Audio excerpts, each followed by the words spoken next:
Hello everyone and welcome. Make a cup of your favorite drink and get comfortable because this is a wonderful time for news stories from YellowCat. Send your own stories in the comments below and maybe they'll be in our new video. I just screwed up royally at work. Let me hear your worst work F-up stories. I work at a newspaper doing data entry type stuff. Basically, I entered a couple numbers wrong, creating a giant S-storm of people calling my boss at 11 p.m. The numbers I entered wrong caused a lot of issues with the trucks that carry the newspapers to their specific drop points, which in turn causes carriers to be short papers on their routes, which in turn leads to customers being that they didn't get their papers. I swear to God, a nuclear bomb could go off and people will still expect to get a newspaper. Worst of all, I did these 2 days in a row. I work in a theme park, and on this particular day, I was manning the control booth. I was sitting in the chair, which was a rolling office type chair, when I decided I wanted to stand. I hopped down and somehow managed to propel the chair into the wall with my A. The chair slammed directly into a fire alarm and the lever ended up getting depressed and pulled down. By a chair. I stared at it in horror for a moment, but nothing happened. Until suddenly, BAM! BAM! BAM! Yep, I set off a fire alarm. With my A. So, when you have a fire alarm at a ride, you have to cycle all of the guests clear of the attraction, kick all of the guests out of the queue, and then evacuate all of the employees while you wait for the fire department to come and give you the okay to resume normal operation. Once we had gotten the venue fully evacuated, I was freaking out. I figured I was in huge trouble, what with inconveniencing several hundred guests and wasting the fire department's time and all. I came clean to my supervisor immediately. I mean, I was the only person in the control booth. It would be obvious that I had done something. So, better let her know of my clumsiness before she thought I had a more sinister agenda. To my great surprise, she started laughing hysterically and told me not to worry about it. The ride ended up being closed for like an hour and a half, and during that time, I had at least 7 or 8 managers and supervisors from around the park come and make fun of me. I think the best part of the whole situation, though, was that after the incident, my supervisor and I decided there should be a cover over that fire alarm, so we gave a call to the safety department. We never did get a cover because apparently a room full of engineers and the man in charge of safety resort-wide spent hours trying to fling a chair at that GD fire alarm, and not one of them could recreate what I somehow managed to do in one try. With my A. I still get S for that one, and it happened nearly 2 years ago. Not mine, but a coworker's. I used to work manufacturing large televisions. The company had just received a shipment of 50 104-inch screens from a vendor. A brand new employee was charged with transporting and stacking them. Just as he stacked the 50th screen, it slips out of his hands. It falls and shatters all 50 screens. In his first 4 hours of work, he manages to destroy more than $2 million in material and set back production by weeks. For many years, I worked in windows and doors. This gave me an opportunity to witness some massive F-ups. Some were made by contractors, some were made by manufacturers, some by my mill, and indeed, some by me. I had spent years developing an excellent reputation for working on high-end homes.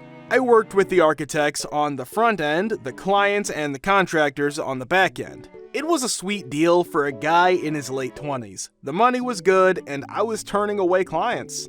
So it was a real boon for me to land a gig in Seattle working with some great clients on some amazing homes. Being from the Bay Area, I reluctantly agreed to move to Washington. These jobs were big and needed serious project management, so I needed to be on site a few times a week. Well, the primary residence I was working on was located in the Orca Islands and was a completely custom job. Custom paint, custom wood, custom millwork, custom glass, custom hardware. The total job cost was $750,000+, and I was acting as an independent contractor supplying the material. We spent 9 months planning every detail, generating a construction document of 500+ pages. We spent 2 whole days before ordering the product going over the specs line by line. I had the client and the contractor sign off on every line item. Finally, I got a deposit on the material and initiated the order. The whole order took 6 months to receive. Once everything was in and the contractor was ready, I made plans for the delivery.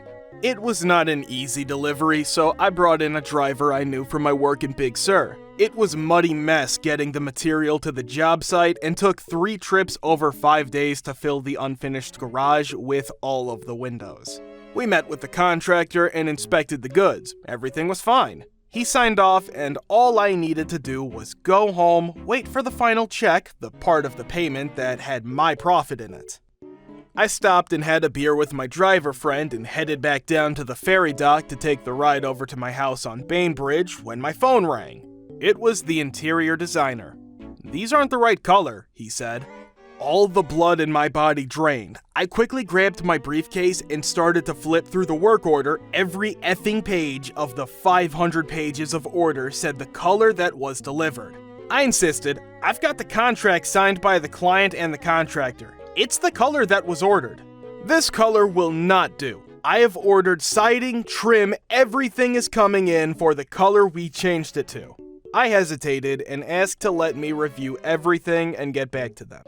I got back to my office and gathered all my paperwork, and right there, dated on the order's file folder, change color to blah blah blah.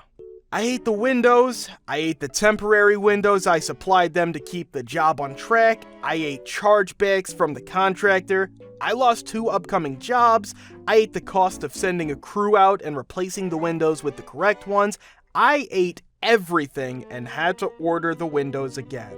I had moved my family up to Seattle for this job. I got a house, I bought a new car, etc. I was all in on this job. I went out of business at the end of the job, returned to the Bay Area, and went back to college. I will never put myself in the position where a one-line F-up will F anything up that bad. That felt good to write about. Found a lighter in my pocket while standing in my boss's office at the deli I worked at. I was bored.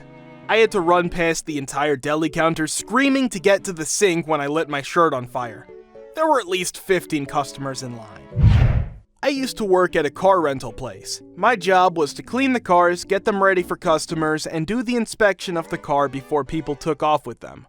One day, I was in the lot parking a truck that I had just cleaned and got out to head back into the office. It wasn't uncommon for people to come up to me with their rental papers and ask for the keys to their car, so as I was walking back, a couple of older, sort of grimy-looking guys walked up to me.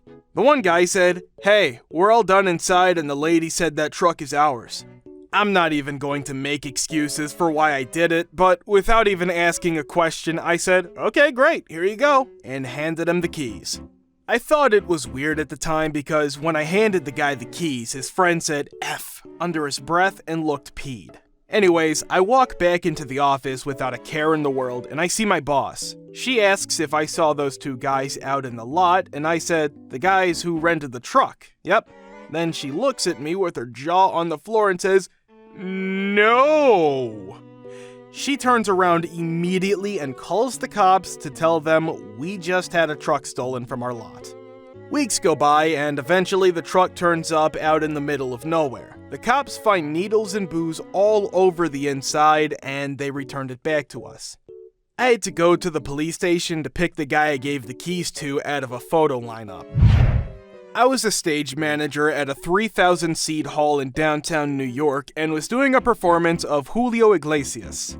Due to a snowstorm that day, I predicted a cancellation, so myself and about 5 other stagehands hit the hotel lobby bar for about 3 hours prior to doors. The radio DJs, who were supposed to introduce him, did not arrive on time. Even with the snow, the house was sold out and packed.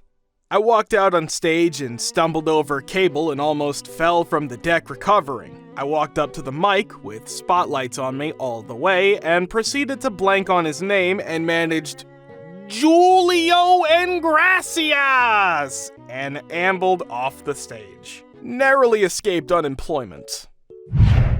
I used to work at Chuck E. Cheese and was taking a pizza from the kitchen to the customer. At the time, it was extremely busy and there were little devils running everywhere, and this lady was at the far end, so I had to zigzag through the games to get to her. So after successfully maneuvering through a bunch of games and small children with 2 pizzas on my hands, I came within 10 feet of her table and thought I was home free. Well, turns out there was a 2-year-old kid crawling right in front of me. I tripped on the kid, the pizzas went flying and hit another kid, and both of the kids were crying because I stepped on one and nailed the other with pizza. And before you think this can't get any worse, I then had to deal with the parents. That part alone still makes me shudder to this day. After about 45 minutes of yelling at me, they pressure my manager to fire me. My manager's a cool guy, so he said no, but he pulled me aside and told me he would have to pretend to go bat-ass crazy on me to make the parents happy. He did, and it was the finest acting I've ever seen a non-actor pull off. It even scared me for a minute. I continued working in that H-hole for another year before I left for college. I used to work at a radio station that had the rights to broadcast NASCAR. Working the races was probably the most boring 4 hours of my life, as it required listening for the lead into commercial breaks, switching the feed to our local commercials for a couple of minutes, and then switching it back to the race. I would usually watch TV or browse the internet throughout the entire race. At one point, I switched to commercials and completely forgot to switch the race back on. So, after a few minutes of commercials, the station went completely silent and stayed that way for about 20 minutes until I realized it was way too quiet in the studio. A minute or two of dead air was enough to get us in trouble. 20 minutes should have gotten me fired, but it was NASCAR, so nobody noticed. My other story. I was working as a janitor in a hospital. If anyone's wondering, no, it isn't quite like Scrubs portrays it, and I was always looking for ways to make my day more enjoyable. This often led me to play pranks on my fellow coworkers. Occasionally, the pharmacy would get shipments on dry ice, and I would get to play around with it once they received the medicine. I thought it would be a fun idea to put it in the mop bucket of my friend who was working on a patient floor.